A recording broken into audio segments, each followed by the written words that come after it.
Oh, come on, 72? Sorry, I really don't have that kind of money. I'm broke as hell. Wait, what? Hello there. Welcome to hell.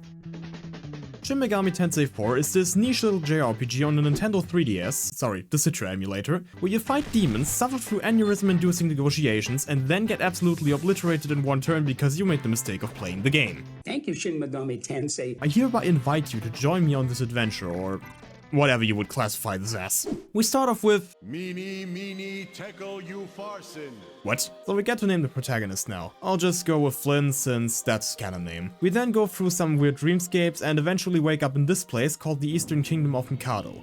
We then get introduced to our best pal Isakar, and we head off to Mikado Castle to attend the Gauntlet Rite, a yearly ceremony that decides whether you get to kill demons or go back home and be a rich piece of crap / hardworking farmer for the rest of your life. Unfortunately for Isakar, he got the role of the protagonist's best friend, which makes him unfit for the role of a samurai, resulting in him getting turned down. After him, it's our turn to attend the rite and... wait a sec.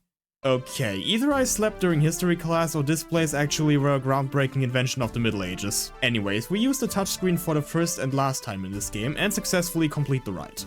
We are then introduced to our new commander Hope, who then brings us to the barracks. Welp, time to go to sleep. Toy! So this is Walter, another new samurai apprentice. He does kinda look like one of the dudes in that weird dream I had, and he also has the same name, but...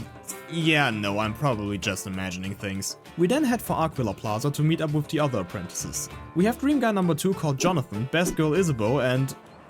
I am Navarre! Navarre! This marks the third time I've said as much. and I already hate this guy. I should probably mention that they have this really strict class system in Mikado where you're either born as a casualry or a luxurer. Lynn and Walter are casualries, Jonathan and Isabeau are luxurers, and Navarre is... well, he's an asshole. We're then sent into this place called Naraku as part of our training exam where we... oh, hello Burroughs. Yeah, our gauntlets have a built-in AI. Because that's exactly the technology that people had access to in the Middle Ages. We then get into our first battle where we are introduced to the press turn system. See that green icon? That's essentially your currency for doing something. Performing an action like attacking or using an item will cost 1 icon, with the number of icons you get being dependent on how many party members you have. If you guess right and hit the enemy's weakness, then congrats, you can use that icon one more time. If you miss your attack or get blocked on Twitter, however, you'll lose 2 icons. And if the enemy drains or reflects your attack, yeah, you're screwed. Anyways, after our first fight, we level up and get to distribute some stat points. So we immediately dump everything into magic, because while strength, dex and magic are all broken in this game thanks to the way the damage is calculated, magic is by far the best option. Just make sure to put some points into agility from time to time and you'll be good to go. Our next mission tasks us with recruiting a demon. Shouldn't be too hard. I'm gonna regret saying that, aren't I? So we buy the scout app, run into a centaur and begin the negotiation. Negotiating is a massive pain in the ass even if you know your way around the system. Demons will start by asking you some questions which you need to answer correctly in order to get to the actual negotiation part. Once there, they will ask you for favors such as items, which I don't have, the same item again, which I still don't have, and if they're not satisfied after that, they will leave. Well, shit.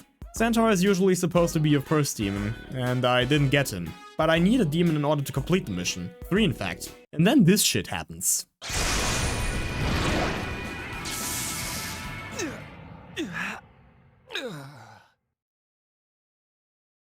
Beyond the river is the land of the dead.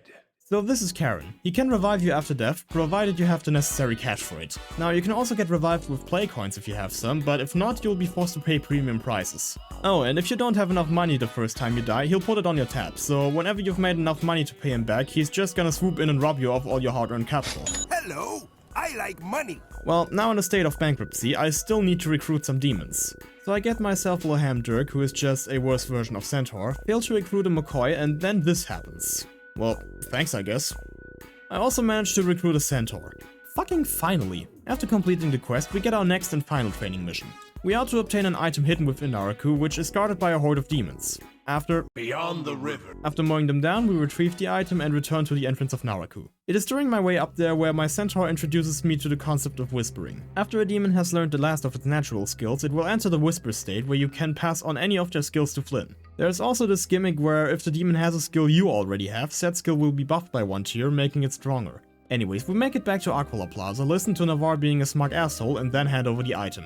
With that, the tutorial is over, and we are immediately presented with the hardest quest in the entire game. To the roof. After spending some time with our new friends, we go to sleep, have another weird dream, and then get sent to the tavern the next morning where we are introduced to challenge quests. These are optional tasks that range from simple fetch quests to fighting some specific enemies. Right now there are 3 challenge quests up for grabs, and because he has nothing better to do, Navarre challenges Walter and Flynn to a race. While I'm not too sure about the Hoy Man, completing the quest before Navarre should be a piece of cake. And yeah, it was pretty easy. And then we're told that Navarre went missing in Naraku. Not sure whether I should laugh or not. So we enter Naraku again to find him and are suddenly assaulted by this hooded guy who throws 2 nagas at us. If it hadn't been for the angel I've used earlier, yes, you can fuse demons in this game, my lack of healing items would have ensured another meeting with Karen. Heading deeper into Naraku, the hooded guy shows up again and forces us to fight a Wendigo. What? After killing the Wendigo and losing pretty much half my team, the hooded guy just goes fuck it and sends an entire horde at me. Luckily, the other apprentices arrived just in time to join the fight. Even despite their presence, it still ended up being a pretty fierce battle, and I only won because my McCoy, who was underleveled as hell, got 2 smirks in a row, which is this really overpowered buff that you can trigger by hitting a weakness or doing any of these things, and managed to clutch the fight at 10 HP remaining. After showing the hooded guy that RNGesus is no match for an underleveled green shrimp, he tells us that Navarre actually set this thing up in order to annoy us. And then we find out that he went missing for real. Okay, Navarre, now you're knee-deep in shit. You know that? So we find this strange wall which warps us right into a demon's domain. While running around the domain, we briefly spot a little girl and are then greeted by this guy called Steven, who heals us and then explains that there is a powerful demon in here. We eventually find Navarre and said demon, and we have ourselves our first boss fight. After dragging Navarre out of Naraku, we go to bed, wake up the next morning, and meet up with the homeboys to buy some bread. While we're at the bakery, the baker tells us about someone called the Black Samurai who has apparently been handing out books to the casualties. Such books as No Longer Human from Osamu Dazai. Wait a second. That's a real book. And 1948 is way past the Middle Ages as far as I'm aware. First the gauntlets with a goddamn AI, and now this. Something's not right here. Well, that aside, we head for Lake Mikado where we bump into Isakar, who, after a short conversation, heads back to his and Flynn's former home Kichijoji. After a late breakfast, we go back to sleep, only to be woken up by Walter in the middle of the night. Hoi! You'll not want to miss this. Isabeau's up to something on the rooftop. We're going to go see. Up, damn you! You disturbed our precious slumber over this? It's dreadfully impolite to intrude on a girl's private moments, you know. So you say, and yet here you are. After a failed sneak attack, Isabeau pulls out a manga, something that none of the other apprentices have ever seen before, and then gives a brief plot summary. The one I'm reading currently takes place in a fictional kingdom known as France. Oh no. The French. The French are real! However, the conversation is cut short as we bear witness to arson. One of the kingdom's villages is on fire, and it's not just any village. After some convincing, we head for Kichijoji only to find it burned to a crisp. Turns out the village was overrun by demons. We are then tasked with heading into the forest in order to find any survivors. While doing that, we learned that the village was actually torched by some of its citizens who, after reading some books that Isakar brought back, morphed into demons. Heading deeper into the woods, we come across Isakar and try to rescue him. However, it's already too late for that. Sorry to interrupt the conversation, but I'm detecting a demon extremely close by. Watch out. No. I'm telling you this because you're you. Now that I've seen the light, I've embraced the demonic.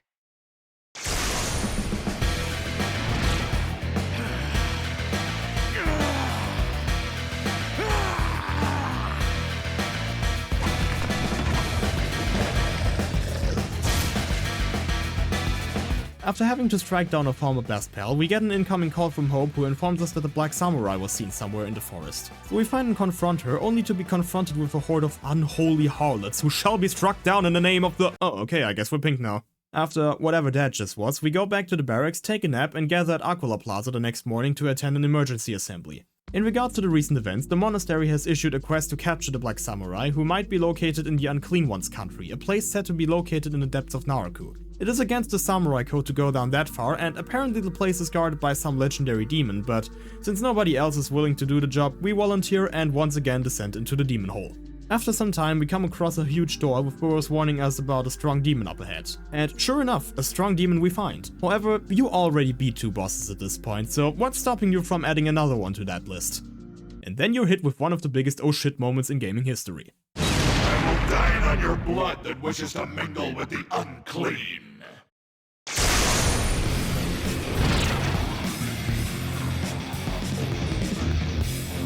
Now come, samurai.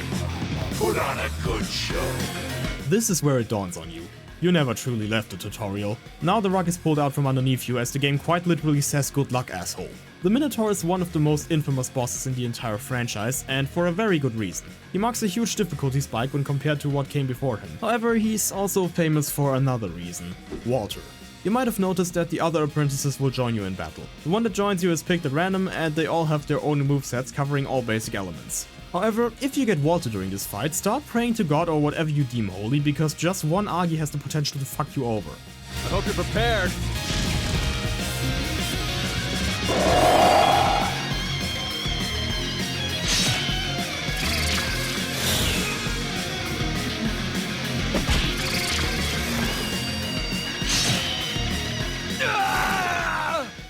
No, it's you again.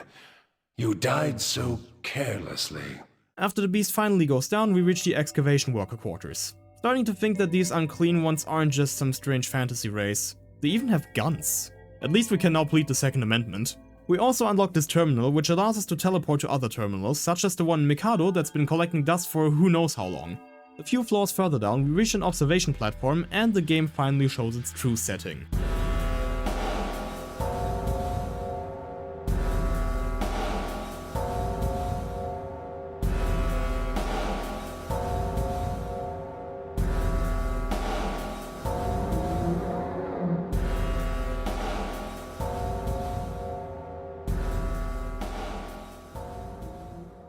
That certainly explains all of the strange stuff that's going on. And then the game cucks you by having you face the boss before you can enter the city. While Minotaur is the more famous one of the two, Medusa is actually the harder one. Luckily, I did have the foresight to give Flynn a force spell, making the fight an absolute cakewalk. After defeating Medusa, we finally enter Tokyo. We have no idea where the Black Samurai might be, so we make our way to the so-called Counter-Demon Force base in order to look for information on this place. However, we can't go there because of this river. While trying to cross over, we run into a group of demons who tell us that they were driven out of the Ueno region by a demon called Pilate, and that they will help us if we bring them his head. So we head into Ueno, Isabeau gets robbed, and we enter this bar belonging to the Hunter Association. They are essentially the samurai of Tokyo, having their very own version of the blackboard from K's Tavern. We also come across another terminal, where we then run into the Terminal Guardian. One short fight later, we unlock the terminal for use, head for Shinobazu Pond, and kill Pilate. Ugh, what is this? It's positively revolting. You take it, Jonathan. What an indescribable stench! Oh, it's positively dizzying. I'm sorry, Walter. It's too much for me to bear. It worries me that our luxurers can't keep their meals down in times like this. Why, this head is a trophy of our victory. I'd hoist it with... I'll let you handle this one. After giving Pilate's head to the demons, they help us cross the river and we finally gain access to the military base. After some investigation, we can confirm that the Black Samurai did indeed come from Tokyo. The next stop on our journey is Shinjuku, where we run into this girl who tells us about a bookstore in Ikebukuro that could house some important information. Unfortunately, we can't access Ikebukuro right now because of this barrier. While running around Shinjuku, we find this guy from a group known as the Ashurakai who tells us about some corpses that need to be killed. Yes, I know this sounds wrong, but he is actually referring to demons that look like an amalgamation of corpses. While cleaning up the area, we run into the Senri who talks about some red pills, whatever those are supposed to be. After the corpses are dead, yeah, that still sounds wrong, we run into a raging hunter who is pretty fed up with the Ashurakai. He then eats one of these red pills, turns into a demon, and promptly attacks us. Unfortunately for him, however, he is so weak that I only needed one demon to exploit his weakness. This fight was just way too easy. After returning to the guy from earlier, he tells us that some of his co-workers are having trouble at the Shinjuku government office. So he gives us a Jiraiya talisman, sends us on our way, and we arrive at the government office where we find another Ashurakai member trying to convince the demon to leave the place. Apparently he's been eating humans instead of red pills, which the Ashurakai view as a massive problem because, well, this guy is eating humans. We are then told to kill the demon, which, now that I think about it, sounds like a pretty good idea. So of course I decide not to kill it, which results in Flynn fighting against a bunch of harpies. After the fight, the demon leaves the government office. You could have just done that earlier, you know, and go somewhere else. Did we err in electing not to defeat Koebiko? Are we not merely worsening matters in this world through such actions? Nah, don't worry about that, Jonathan. He's someone else's problem now. Anyway, since we don't have anywhere else to go, we head back to Ikebukuro where we come across these strange people who belong to a group called the Ring of Gaia. Apparently some foreign demon called Shiwamu has infiltrated Ikebukuro and the ring wants to eliminate her. There's just one problem: that damn barrier. So we use our Jiraiya talisman to clear the barrier, enter the partially accessible underground district, unlock the terminal, and finally stumble across Shiwamu's domain. Just before Shiwamu, we find that Ring of Gaia woman from earlier who is currently fighting two demons. Being the helpful people that we are, let's just ignore what happened that day, we take out one of those demons and finally confront the boss. And she tanks literally everything I throw at her. Then she just straight up eats the Ring of Gaia members. However, there is one thing she didn't account for. Some foods can cause allergic reactions, and it just so happens that Gaians are on the list of top 9 food allergies.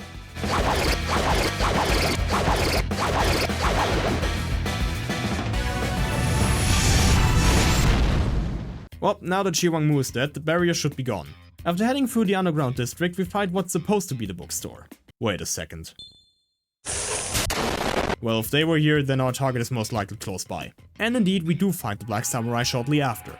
Surprisingly, the Black Samurai doesn't resist the arrest, so we bring her back to Conehead Hugo, who now plans to publicly execute her.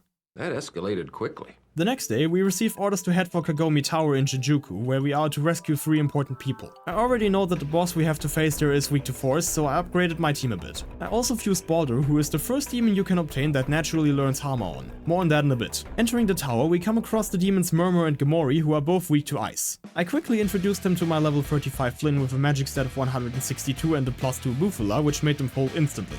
I am serious, they didn't even get to act when I fought them. After saving the first 2 masked men, we head to the top floor and come face to face with the next boss, Asmodeus.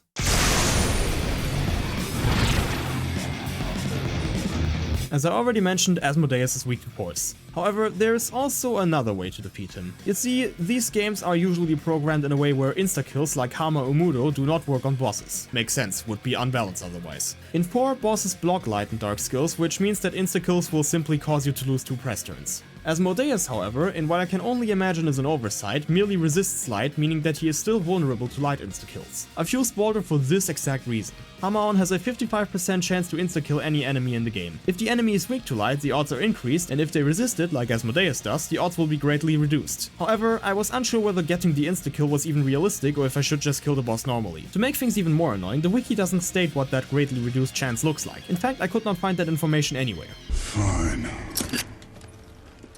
I'll do it myself. So I went into the Experience of the Afterlife DLC and fought against Takemi Nakata and Suparna, who both resist light. I then used Hama on 100 times, checking how many hits I got every 25 attempts. I eventually ended up with these odds, which when converted to percent looks like this. The average came out at about 15.75, and if we ignore that percentage, we get to roughly 20%. I also wanted to check how many times I would have to use Hama on in order to get one somewhat guaranteed hit, which ended up being 21 times. And after almost winning the fight normally due to Flynn's absurd magic stat, I hit Asmodeus with Hamaon on my 11th attempt.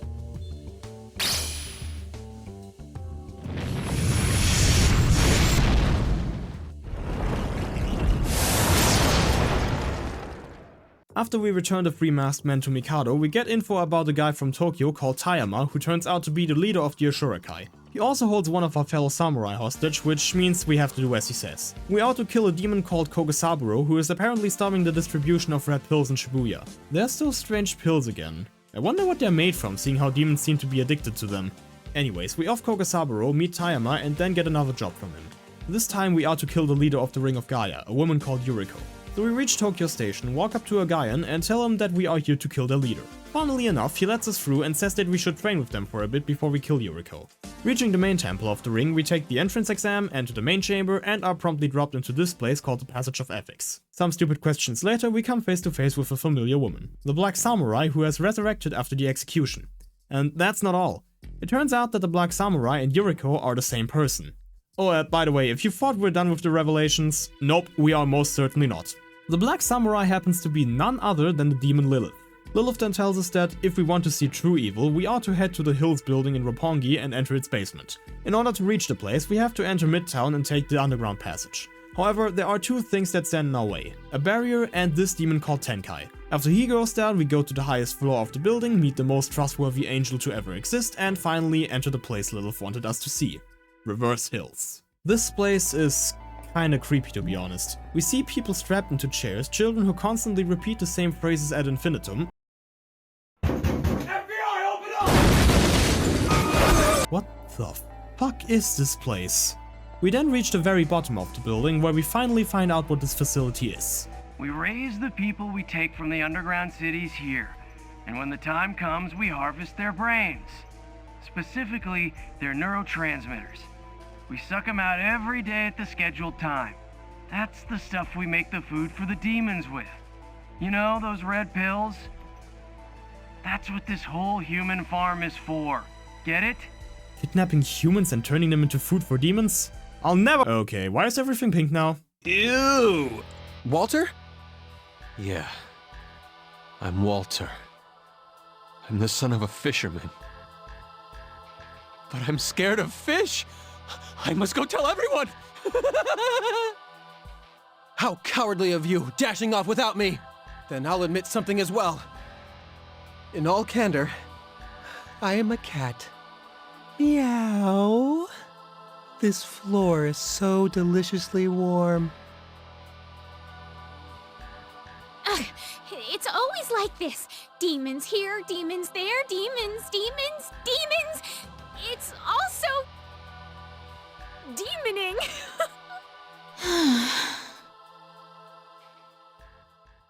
Thank heaven. Your madness was quite the sight to see. Doffing your pants and then doing that thing with your nose. Jonathan, I really do not want to know what I did. Thank you. So, Tayama caught us, but he is willing to let us go because he still wants Yuriko dead. After we leave the building, we get a call from Hugo. Apparently Gabby wants to meet us, so we head back to Mikado and enter this strange cocoon thing.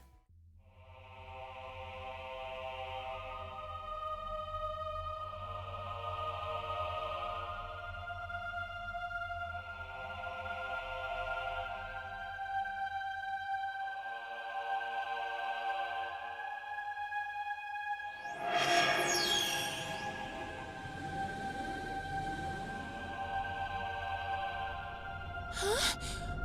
What is that?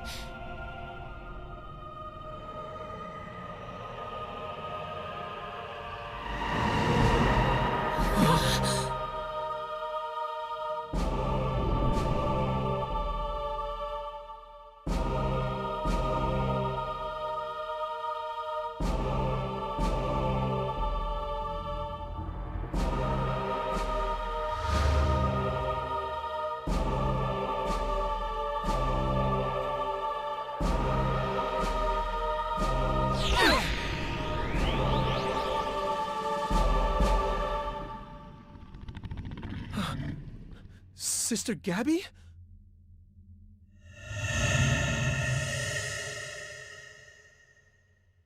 Okay, now I know why angels constantly say don't be afraid to humans. Now we get to one of the most important choices in the game, the route split.